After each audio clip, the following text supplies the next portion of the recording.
Lady Singham थी और शिकायत के बाद मुझे बीजेपी का एजेंट बताया जा रहा है। स्वाति ने सोशल मीडिया पर लिखा कि पूरी ट्रोल आर्मी उनके पीछे लगा दी गई है।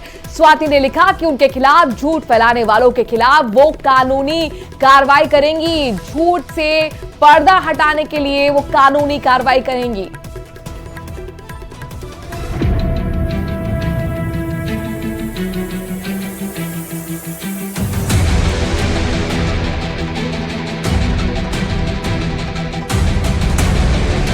आम आदमी पार्टी की राज्यसभा सांसद स्वाति मालीवाल से मारपीट के मामले में अरविंद केजरीवाल और आप चौतरफा घिर गई है। इसके बाद अब वो लगातार अपनी ही नेता को झूठा बता रही है। यही नहीं, आम आदमी पार्टी ने एक बार फिर बीजेपी पर विभव कुमार को साजिश के तहत फंसाने का आरोप भी लगाया। स्वाति मालीवाल जी के माध्यम से अरविंद केजरीवाल जी पर झूठे आरोप लगाने की कोशिश हुई। स्वाति मालीवाल जी को जब अरविंद केजरीवाल जी नहीं मिले तो उनके पीए विभव कुमार पे झूठे आरोप लगा दिए गए। लेकिन फिर से भगवान हमारे साथ था और स्वाति मालीवाल जी की वीडियो फुटेज पूरे देश के सामने आ गई। आपके लगाए गए इन आरोपों के बाद स्वाति मालीवाल ने अपनी पार्टी के खिलाफ मोर्चा खोल दिया। उन्होंने अपने ऊपर लग रहे तमाम आरोपों पर आम आदमी पार्टी के नेताओं पर पलटवार किया और सोशल मीडिया प्लेटफॉर्म एक्स पर एक लंबा चौड़ा पोस्ट किया। उन्होंने लिखा कि जो विभव कुमार के खिलाफ शिकायत करने के पहले तक लेडी सिंघम थी, वो आज बीजेपी एजेंट बन गई। स्वाति मालीवाल ने दावा किया कि सच बोलने की वजह से पूरी ट्रोल आर्मी उनके पीछे लगा दी गई। स्वाति मालीवाल ने अपने पोस्ट में कई आरोप लगाए हैं। उन्होंने लिखा कि कल से दिल्ली के मंत्री झूठ फैला रहे हैं कि मुझ पर भ्रष्टाचार की एफआईआर हुई है, इसलिए बीजेपी के इशारे पर मैंने ये सब किया। ये एफआईआर 8 साल पहले 2016 में हो चुकी थी, जिसके बाद मुझे सीएम और एलजी दोनों ने 2 बार और महिला आयोग के अध्यक्ष नियुक्त किया। केस पूरी तरह फर्जी है, जिस पर 1.5 साल से माननीय हाईकोर्ट ने स्टे लगाया हुआ है, जिन्होंने माना है कि पैसे का कोई लेन देन नहीं हुआ है। अपने पोस्ट में स्वाति मालीवाल ने आप पर करारा हमला बोला और आगे लिखा कि विभव कुमार के खिलाफ शिकायत करने तक मैं इनके हिसाब से लेडी सिंघम थी और आज बीजेपी एजेंट बन गई। पूरी ट्रोल आर्मी मुझ पर लगा दी गई सिर्फ इसलिए क्योंकि मैंने सच बोला। पार्टी के सभी लोगों को फोन करके बोला जा रहा है कि स्वाति की कोई पर्सनल वीडियो है तो भेजो, लीक करनी है। इतना ही नहीं, स्वाति मालीवाल ने पोस्ट में अपने रिश्तेदारों की जान को खतरा भी बताया। हालांकि उन्होंने झूठ फैलाने वालों को कोर्ट तक घसीटने की बात भी लिखी।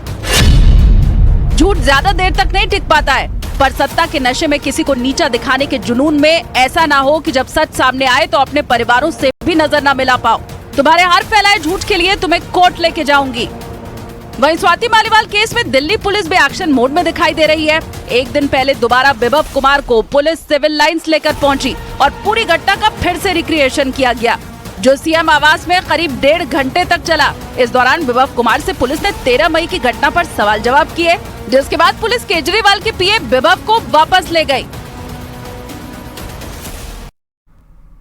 उधर हिमाचल प्रदेश की मंडी लोकसभा सीट से कांग्रेस प्रत्याशी विक्रमादित्य सिंह ने बीजेपी उम्मीदवार कंगना रनौत पर निशाना साधा है। उन्होंने कहा कि जिन मंदिरों में कंगना जा रही हैं, उनकी सफाई करवाना जरूरी है। विक्रमादित्य सिंह की इस टिप्पणी पर कंगना रनौत ने पलटवार किया। कहा कि जिस तरह से वो अभद्र टिप्पणी कर रहे हैं, भगवान उनको ठिकाने लगाएंगे और मंदिरों में भगवान का आशीर्वाद किसको मिला है, ये 4 जून को पता लग जाएगा।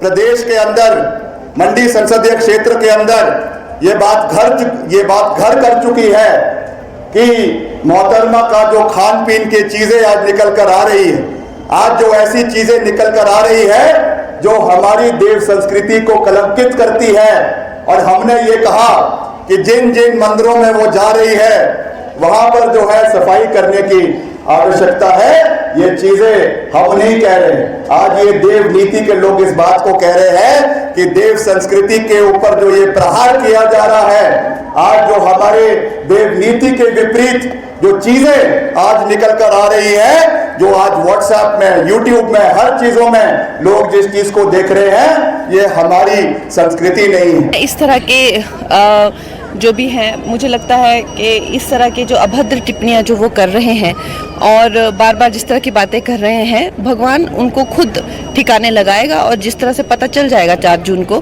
कि किसको भगवान का आशीर्वाद मिला है मंदिरों में और किसको जो है वहां से जो है वो फटकार पड़ी है, ये 4 जून को पता चल जाएगा।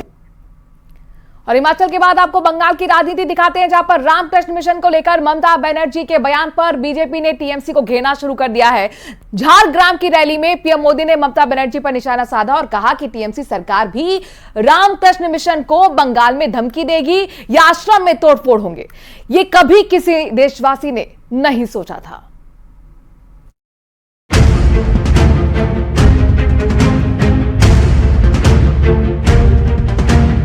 बंगाल में रामकृष्ण मिशन को धमकियां मिलेगी, आश्रम में तोड़फोड़ होगी, अपने वोट बैंक को खुश करने के लिए टीएमसी सरकार हद पार कर रही है। पश्चिम बंगाल की राजनीति में रामकृष्ण मिशन और भारत सेवाश्रम संघ को लेकर सियासी बवाल खड़ा हो गया है। बंगाल की मुख्यमंत्री ममता बनर्जी की मुश्किलें बढ़ती जा रही हैं। एक तरफ पीएम मोदी ने ममता बनर्जी पर जोरदार प्रहार किया, तो वहीं दूसरी तरफ सीएम ममता बनर्जी को टिप्पणी करने के लिए कानूनी नोटिस भेजा गया है। हालांकि इन सब के बीच उन्होंने सफाई दी है। सीएम ममता बनर्जी ने परोपकारी कार्यों के लिए रामकृष्ण मिशन या भारत सेवाश्रम संघ की प्रशंसा की, लेकिन उन्होंने नाम लेकर स्वामी प्रदीप्तानंद पर निशाना भी साधा। दूसरी तरफ पीएम मोदी हैं, जिनके दिल में रामकृष्ण मिशन के संतों के लिए अलग स्थान है। আমি রামকৃষ্ণ মিশনের বিরুদ্ধে নই, কেন একটা ইনস্টিটিউশনের বিরুদ্ধে হব, আর আমি অসম্মানী বা কেন করব? আমি তো কয়েকদিন আগে মহারাজ অসুস্থ ছিলেন, তাকে দেখতে গিয়েছিলাম, সেটা নয়। আমি বলেছি 2-1 জনের কথা, আমি আজ নয়, সাগরে গঙ্গাসাগরে ভারত সেবা সৎসঙ্গের অফিস আছে, আশ্রম আছে, ওরা এত ভালো, ওরা সত্যি আমাকে খুব ভালোবাসে এবং মানুষের কাজ করে। আমি একটি লোকের নাম করে বলেছিলাম, তার নাম কার্তিক মহারাজ। তিনি আমাদের এজেন্ট বসতে দেয়নি। তৃণমূল কংগ্রেসের ভোটের 2 দিন আগে মুর্শিদাবাদে যে দাঙ্গাটা করিয়েছিলেন তার হোতা ছিলেন উনি। আমি সেই জন্য বলেছিলাম এবং বলে যাব, আগে অধীন করতেন, এখন বিজেপি করেন। মুর্শিদাবাদে মনে রাখবেন যে জায়গাটায় রেজিনগরে ইলেকশনে 2 দিন আগে দাঙ্গা করেছিল, সেইখানটায় ওনার আশ্রম, উনি আশ্রম চালান, আমার কোনো আপত্তি নেই। पता चला है कि जलपाईगुड़ी में रामकृष्ण मिशन के आश्रम में कल रात को तोड़फोड़ की गई है। आश्रम में काम करने वाले कर्मचारियों के साथ मारपीट की गई है, उनको धमकी दी गई है।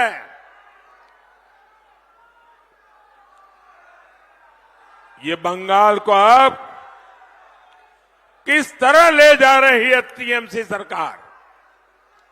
कभी बंगाल में रामकृष्ण मिशन को धमकियां मिलेगी, आश्रम में तोड़फोड़ होगी, क्या किसी देशवासी ने कभी सोचा था? लेकिन अपने वोट बैंक को खुश करने के लिए टीएमसी सरकार हद पार कर रही है। ममता दीदी रामकृष्ण मिशन के स्वामी प्रदीप्तानंद पर गुस्सा क्यों है, ये भी उन्होंने बताया और कहा कि अगर बीजेपी का प्रचार करना है तो सीने पर बीजेपी का सिंबल चिपका लें, चोरी छिपे समर्थन की जरूरत नहीं है। इस पर बीजेपी के स्टार प्रचारक हेमंत बिस्व शर्मा ने ममता बनर्जी पर हमला बोलते हुए ये कहा कि बंगाल को दीदी ने संदेश खाली दिया है। তৃণমূলের এজেন্ট নেই কেন? বলল কার্তিক মহারাজ বলেছে তৃণমূলের এজেন্টকে আমরা বসতে দেবো না। ওখানে কিছু লোককে খেপিয়েছে যারা ছানার ব্যবসায়ী, ছানা তৈরি করে বিক্রি করে। খবর আমিও রাখি, খবর আমিও রাখি। এলাকায় এলাকায় গিয়ে ধর্মের নামে আপনি বিজেপি করে বেড়ান। शौचालय की जरूरत गरीब को क्यों है, शौचालय की जरूरत मेरी मां बहन को क्यों है, इसकी समझ तक नहीं थी भाइयों। आजादी के 60-70 साल जब मोदी आया तो हर घर में बिजली पहुंची।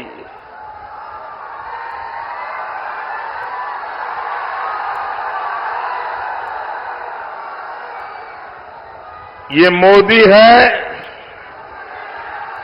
जिसने हर घर में गैस पहुंचाने का बीड़ा उठाया। ये मोदी है जो हर घर तक नल से जल पहुंचाने के लिए दिन रात मेहनत कर रहा है।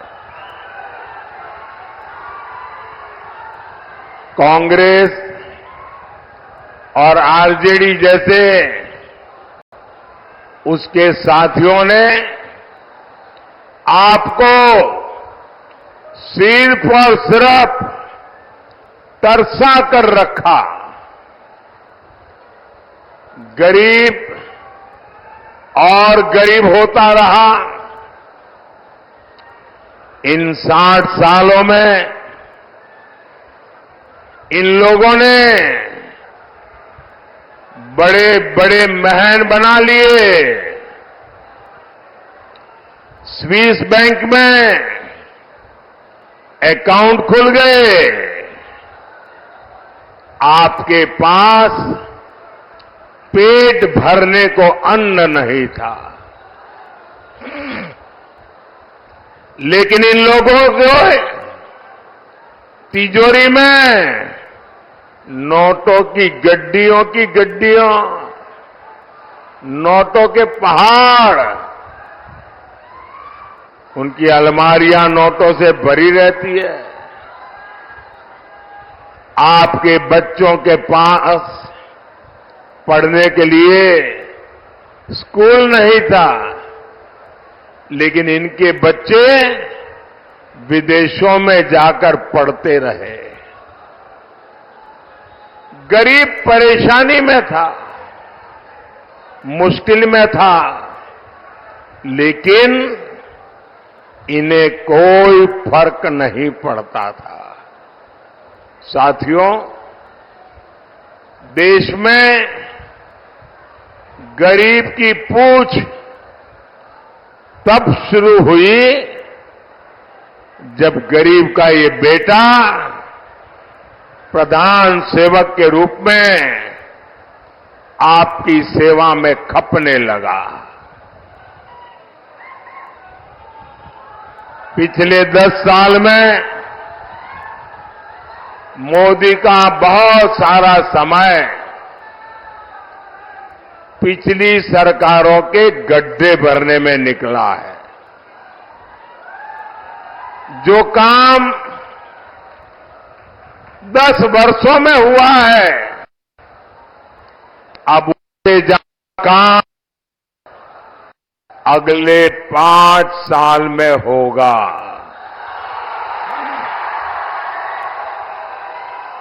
और ये मोदी की गारंटी है।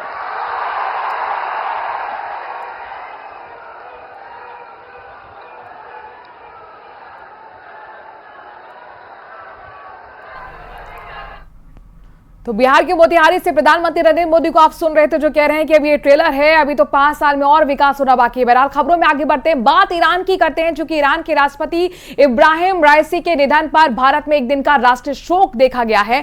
आपकी टीवी स्क्रीन पर अब 3 अलग-अलग तस्वीरें दिखाने वाले हैं। ये देखिए, पहली तस्वीर राष्ट्रपति भवन से है, जहां पर राष्ट्रपति भवन पर लगे राष्ट्रीय ध्वज को आधा झुकाया गया है। वहीं दूसरी तस्वीर विजय चौक से है, जहां पर राष्ट्रीय ध्वज को आधा झुकाया गया।